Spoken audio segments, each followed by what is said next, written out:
Sembilan Matahari, Indonesia. Indonesia.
Terima kasih, selamat malam, Assalamualaikum warahmatullahi wabarakatuh.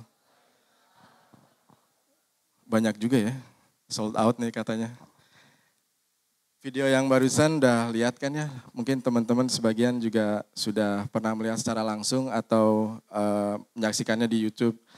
Kalau sebenarnya kalau saya boleh sharing tentang video tersebut sedikit, jadi itu kan di gedung salah satu gedung heritage paling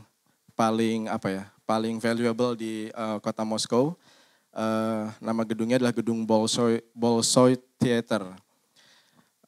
Tahun 2014 kita berhasil menjadi juara dunia atau juara internasional untuk juara 1 di International Projection Mapping Competition yang diselenggarakan di Rusia, di Eropa.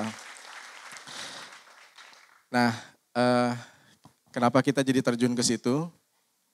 Kalau dilihat juga tadi temanya agak-agak family ya, terus ada boneka, terus ada bayi yang mungkin terpengaruh karena saya baru saja punya bayi. Jadi proses kreatifnya terus jadi bikin moodnya jadi kesana juga. Nah, sebenarnya ini juga yang terjadi dan seringkali mengalir melatar belakangi aktivitas teman-teman di Sembilan Matahari. Jadi tahun 2005 saya lulus dari ITB, 2004 ding, 2004, 2005 ya, sekitar itulah ya. Dulu lagi ngetrennya bikin video klip atau bikin animasi ya. Nah, saya sebagai lulusan DKV terjun di saat dimana senior-senior saya itu sudah keburu pada jagoan-jagoan bikin production house yang sejenis di Jakarta gitu. Jadi kalau kita ikutan pitching pasti selalu kalah karena kita belum punya brand, kita belum punya pengalaman, tapi kita mau sok-sok ikutan berkompetisi dengan para senior gitu kan. Nah, ini yang membuat saya dan adik saya waktu itu berpikir untuk gimana ya caranya ya, kita ini passionnya di audiovisual, di film, di animasi, tapi gimana caranya supaya kita bisa generate income dari sini. Karena kita udah memutuskan ke Jakarta bukan untuk bawa CV lalu melamar pekerjaan, tapi ke Jakarta bawa proposal untuk melamar proyek gitu kan.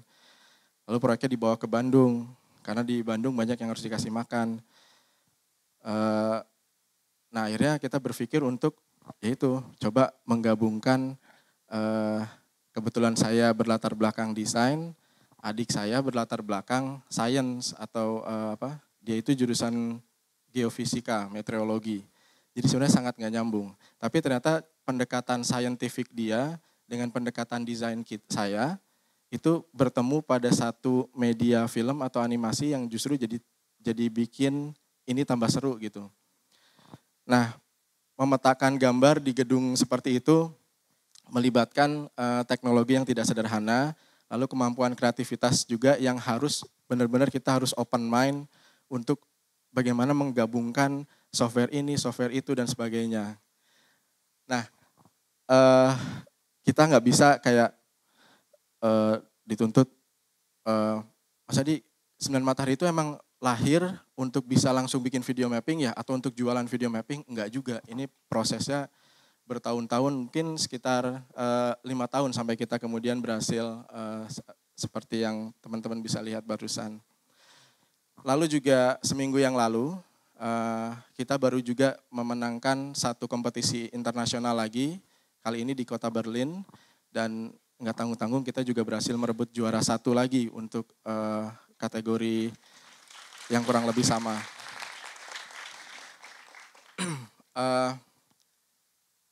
Bicara tentang bagaimana kita mengaplikasikan desain atau cara berpikir desain, sebenarnya simpel aja gini sih. Selain mood yang terpengaruh ya, yang berpengaruh terhadap karya-karya kita, saya ada satu contoh yang sering saya share seperti ini. Jadi kita itu bisa menjadi bagian dari solusi untuk apapun sebenarnya. Hanya dengan melihat kira-kira solusi ini bisa bekerja bagaimana.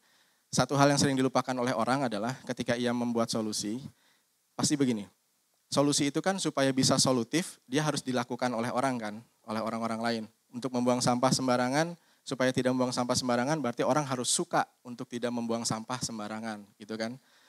Nah, ini yang sering terlupakan. Kita sering membuat solusi yang tidak disukai oleh orang lain, sehingga tidak ada yang menjalankan solusi itu, gitu. Nah, contohnya begini, ada satu negara nih, budayanya itu boleh berjudi. Nah, lalu fenomena karcis tol yang sering menumpuk dan menjadi sampah di loket tol ya, sama seperti loket tol kita sekarang sebelum bertransisi ke e-money, coba dicarikan solusi. Solusinya itu mulai dari pertama bikin mobil vakum untuk nyedot sampah tol ya, sampah karcis tol. Yang kedua coba untuk membuat tempat sampah di dekat loket tol ya. Ya kita bisa bayangin membuang karcis ya, pasti akan sirna dihembus angin dan akhirnya melebar malah kemana-mana. Sampai akhirnya desain dilibatkan atau cara berpikir desain yaitu untuk apa? Melihat dulu, berempati. Kira-kira nih kalau dibuat seperti ini bagaimana? Si tiket tolnya itu diberi nomor undian yang akan diundi di akhir tahun. Nah ketika itu tiket tolnya diberi nomor undian, orang yang menerima tiket itu kira-kira akan melihat tiket tol itu menjadi sampah lalu dibuang nggak? Seketika itu juga perspektif kita berubah. Yang tadinya tiket tol kita terima dengan cara pandang kita melihat itu sebagai sampah, sesuatu yang tidak berguna, lalu tiba-tiba itu menjadi sesuatu yang sangat valuable. Wah ini harus saya keep. Dan kebetulan karena memang masyarakatnya adalah masyarakat yang senang undian, boleh berjudi. Jadi akhirnya mereka tiket tol itu yang tadinya biasanya dibuang lalu disimpan ya, dan berharap nanti suatu saat dia bisa mendapat hadiah. Hanya dengan mengganti perspektif pendekatan kita terhadap solusi supaya menjadi lebih disukai, kita langsung menyelesaikan masalah. Nah ini juga sebenarnya yang selalu didegung-degungkan oleh atau selain kita di Sembilan Matahari itu aktif di entrepreneurship ya, kita juga membuat project video mapping itu bukan hanya untuk komersial atau hanya untuk berlomba mendapatkan penghargaan di luar negeri gitu. Kita juga beberapa kali terlibat dalam campaign seperti Sungai Citarum dengan memanfaatkan fasad gedung sate untuk kita kampanyekan tentang Sungai Citarum. Lalu juga waktu membantu Kang Emil waktu beliau stres menghadapi harus jadi baru terpilih jadi wali kota, harus menghadapi menjadi tuan rumah untuk peringatan konferensi Asia Afrika 2015 ya, 2015 2 tahun lalu. Nah kemudian saya sempat menghadap dan memberikan solusi, Kang Emil nggak usah pusing, kita berikan satu pertunjukan video mapping tepat di Gedung Merdeka yang akan membawakan bagaimana kita mentransformasi sejarah ketika Bung Karno dan para tokoh Asia Afrika dulu melakukan conference di dalam Gedung Asia Afrika. Dan itu kita visualkan kembali dan menjadi tontonan yang sedikit bisa memberikan nilai tambah bagi Bandung sebagai tuan rumah untuk juga memperlihatkan bahwa Bandung siap menjadi tuan rumah untuk tamu-tamu internasional dan tamu-tamu nasional yang waktu itu hampir bejibun orang datang ke tumpah ruah di Jalan Asia Afrika. Itu nanti videonya bisa teman-teman lihat di ending talk saya dan semoga terinspirasi karena tontonlah dengan sebaik-baiknya. Saya bawakan satu video yang nanti bagus sekali. Kalau ini tuh boleh bertanya nggak sih? Boleh? Oh boleh. Sekarang atau nanti? Oh nanti ada sesi pertanyaan. Sekarang masih boleh cerita. Ya, cerita apa lagi ya kalau gitu? Oke, kalau menurut saya sih lebih baik nanti saya lanjutkan saja setelah sesi pertanyaan. Jadi terima kasih untuk teman-teman semua yang sudah mau hadir di sini dan menyaksikan videonya sampai akhir nanti. Assalamualaikum warahmatullahi wabarakatuh.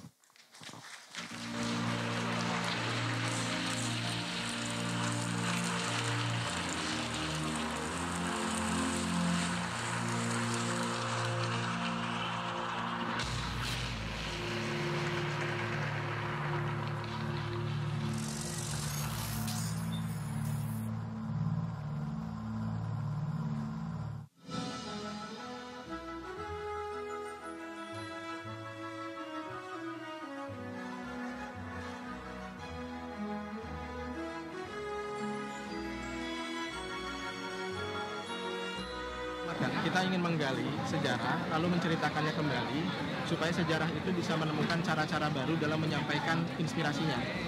Sejarah itu kan isu lama atau benda lama, objek lama. Nah, objek lama jangan terjebak pada cara-cara lama.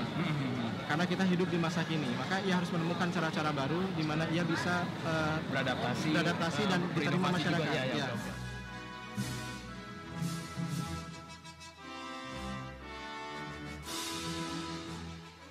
Ribuan warga kota Bandung maupun wisatawan lokal serta mancanegara memadati kawasan alun-alun, Jalan Asia Afrika, dan Gedung Merdeka.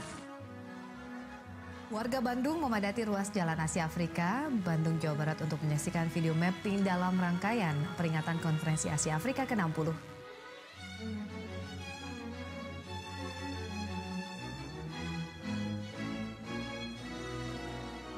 Sangat terkesan sekali ya, seolah-olah terbawa lagi ke masa yang lalu gitu. Buat anak-anak ada unsur pendidikannya, belajar sejarah. Situasi sekarang seperti yang dilihat ramai sekali. Sangat ramai. Saudara-saudara, pada kesempatan yang memungkinkan kita berkumpul sekarang ini, maka ternyata semua pemimpin-pemimpin Asia dan Afrika dapat dengan megahnya menyatakan kepada dunia bahwa bangsa-bangsa Asia dan Afrika umumnya telah matang untuk membangunkan rasa hormat dunia internasional terhadap kepada mereka.